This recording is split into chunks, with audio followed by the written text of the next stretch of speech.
jubilado consciente de que es jubilado, ¿vale? Y tenemos a... no sé cómo expresarlo. No sé cómo expresarlo.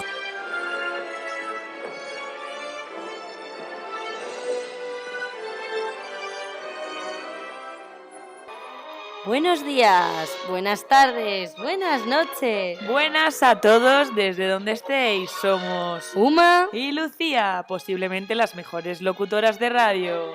Bienvenidos a esta gran aventura por la marca Disney, desde los inicios hasta nuestros días. Tratando temas como su historia, sus valores, sus películas. ¿Estáis preparados?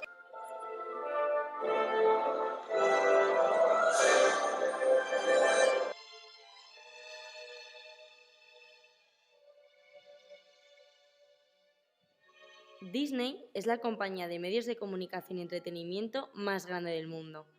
Pero para hablar de ella, contaros quién fue su creador. Fue fundada el 16 de octubre de 1923 por Walt Disney, un caricaturista, productor, director, guionista y animador estadounidense, considerado un icono mundial gracias a sus importantes contribuciones a la industria del entretenimiento. Con tan solo De estar 22 pegado, años, nos meta en una lata. Walt Disney consigue un contrato con Margaret J. Winkler, la primera productora de cine animada, salvando a Disney de la bancarrota. Este fue el comienzo de Walt Disney Es que me acabo de fotar la flor eléctrica. Uy, que no me han operado, tía. Al Pedro, dígale que la República ya... Joder, con pico la planta eléctrica que está.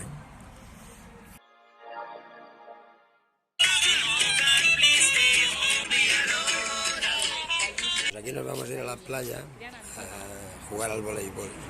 Convirtiéndose en la primera película animada en mostrar a Mickey Mouse. En 1929, Walt y su hermano, Roy, separan su sociedad en 4 divisiones: Walt Disney Productions, Walt Disney Enterprises, Lilith Reality and Investment Company y Disney Film de